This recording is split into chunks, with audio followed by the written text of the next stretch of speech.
بہت تکلیف دہ یہ واقعہ ہے، اور اس کے اندر ابتدائی جو اطلاعات تھیں اس میں کچھ اختلاف تھا، کیونکہ اس وقت سچویشن بالکل ہی جو ہے آپ سمجھ لیں کہ بڑی گھنونے سے حالات تھے، موسم بھی بہت زیادہ خراب تھا،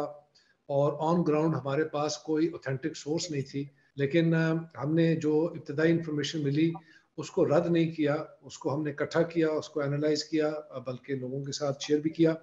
اور بعد میں ہم نے اس انفارمیشن کے خلاف اس کو وڈرا کر کے ویریفائڈ انفارمیشن جو ہے وہ ہم نے دی۔ وہ ویریفائڈ انفارمیشن جائے وقوع کے اوپر اسی رات یعنی اتوار کی رات کو ہی ہم نے اپنے افسر کو یہاں سے روانہ کیا، 9.5 گھنٹے کا سفر کر کے وہ کلابیہ میں پہنچے، اور یہ جو واقعہ پیش ہے یہ کلابیہ شہر کی حد سے باہر ہے، ساحل سمندر پر ہے، اور ہمارا سفارتکار جو ہے فرحان علی صاحب، انہوں نے بڑی ہمت دکھائی۔ وہ سب سے پہلے سفارتکار تھے، پاکستان کا سفارتکار پہلا سفارتکار تھا جو وہاں واقعے پہ جگہ پر وقوع پر پہنچا، اور اس کا ہمیں یہ فائدہ ہوا کہ یہاں بیٹھ کر، روم میں بیٹھ کر ہم نے وزارت خارجہ اور وزارت داخلہ کے تعاون سے پاکستانیوں تک کونسلر رسائی حاصل کی۔ جو ایتھلیٹ تھیں ہماری بہن بلوچستان سے شاہدہ، وہ اس کے اندر تھیں، اور ایک اور ہمارا بھائی تھا نوجوان جو اس کے اندر انتقال کر گیا۔ اگلے روز ایک اور پاکستانی نوجوان کی لاش سمندر سے نکالی گئی، اور یہ تیسرا روز تھا۔ اور سب سے زیادہ تکلیف دہ جو بات ہے اور جو ہماری توجہ کی طرف اس کو طرف دلانا بہت ضروری ہے، وہ یہ ہے کہ وہ جو مائنر ہیں ان کی عمر 15 سال ہے، 20-21 سال کے نوجوان کی مزید لاش ملی ہے۔ تو اس وقت مرنے والوں کی جو تعداد ہے، اس حادثے میں جان بحق ہونے والوں کی جو تعداد ہے وہ افسوس کے ساتھ 4 تک پہنچ چکی ہے، اور ایک آدمی کو زندہ مزید بچا لیا گیا تھا، تو سروائیور 18 ہو چکے ہیں، جان بحق 4 ہیں، اور لگ بھگ 1 یا 2 مزید پاکستانی ابھی بھی خدشہ ہے کہ شاید وہ لاپتہ ہوں گے۔ میں نے سیکرٹری خارجہ صاحب سے درخواست کی تھی اور کہ ہمیں جو جان بحق ہیں اور جو لوگ سروائیو کر گئے ہیں، جن کو زندہ بچا لیا گیا ہے، ان کی انفارمیشن میڈیا سے شیئر کرنی چاہیے، کیونکہ بہت سی جھوٹی خبریں جو ہیں وہ سوشل میڈیا کے اوپر گردش کر رہی ہیں۔ اسپوکس پرسن کے ذریعے وزارت خارجہ جہاں بحق ہونے والوں کی شناخت اور واقعے میں زندہ بچنے والوں کی شناخت کو پاکستان کے میڈیا کے ذریعے شیئر کرے گا۔ ہماری اولین ترجیح ہے کہ جو زندہ ہیں ان کو طبی امداد دی جائے، اور جو مردہ ہیں ان کے جسد خاکی کو وطن عزیز جلد از جلد جو ہے وہ پاکستان بھیجا جائے۔ اس میں ہمارے پارٹ پہ جو ایکشن تھا، پہلے ہی روز ہم نے کمپلیٹ کیا، ہم نے ایک کمپنی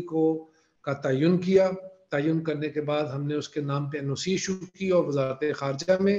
اور وزارت داخلہ میں جو ہمارے دوست احباب تھے جنہوں نے اس واقعے کی شروع سے لے کے اب تک ہماری بہت مدد کی ہے، ہم نے ان سے بھی درخواست کی ہے کہ ان کے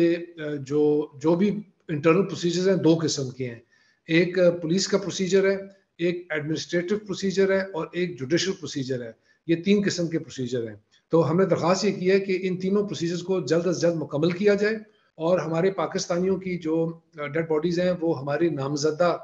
کمپنی کے حوالہ کی جائیں، تاکہ پہلے ہوائی جہاز کے اوپر ہم ان کے جسد خاکی کو پاکستان پہنچا سکیں۔ ہمارے لوگ شاید واٹس ایپ اور یہ جو سوشل میڈیا پلیٹ فارمز کے اوپر یہ اوٹ پٹانگ قسم کی جو لوگ ویڈیوز دیکھتے ہیں، ایک مصنوعی زندگی دیکھتے ہیں، ایک مصنوعی رنگینیاں دیکھتے ہیں، یا کسی خاندان کا کوئی ایک شخص یہاں کے بس گیا ہے تو اس کا جب وہ دیکھتے ہیں کہ جی اس کی آنیاں جانیاں دیکھتے ہیں، تو وہ اس کے اندر بھی دھوکہ کھاتے ہیں کہ شاید میں بھی وہاں چلا جاؤں گا، اور اگر یہ چلا گیا ہے تو مجھے بھی جانا چاہیے۔ میرے خیال میں اس میں جو فقدان ہے وہ تربیت کا ہے،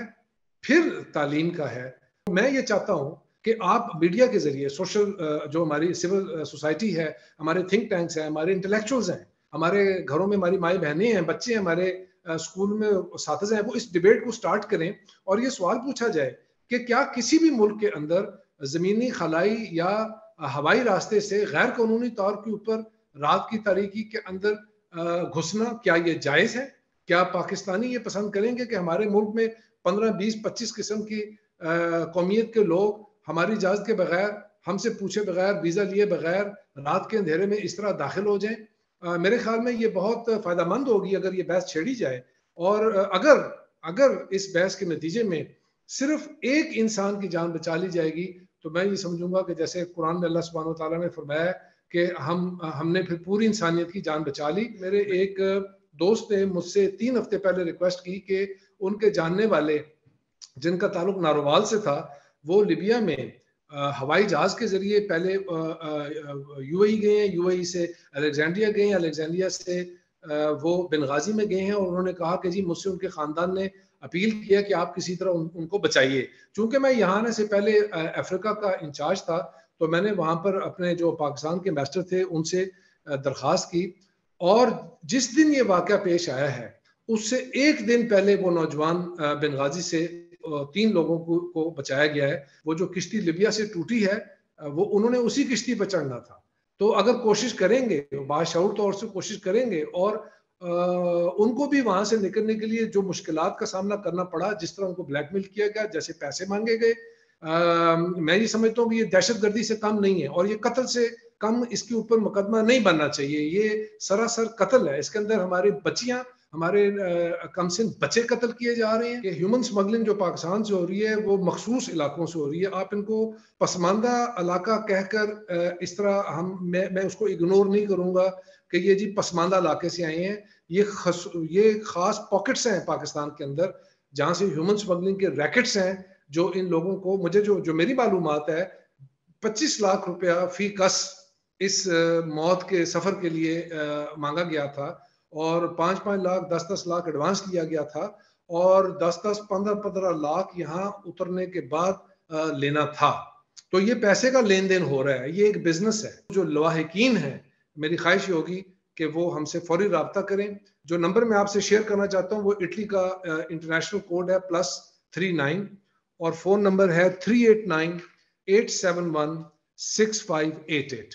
یہ ہمارے واٹس ایپ براڈ کاسٹ کا نمبر ہے، اور میری خواہش ہوگی کہ اس کے اوپر کوئی بھی پاکستانی جو ہے وہ ہمارے ساتھ، میں آپ کو پڑھ کے ایک دفعہ پھر سنا دیتا ہوں، +39-389-871-6588. اور ہم انشاءاللہ تعالی آپ کے تمام سوالوں کا اس حوالے سے یا کسی بھی حوالے سے اس کا مکمل طور پر دستیاب ہیں. جی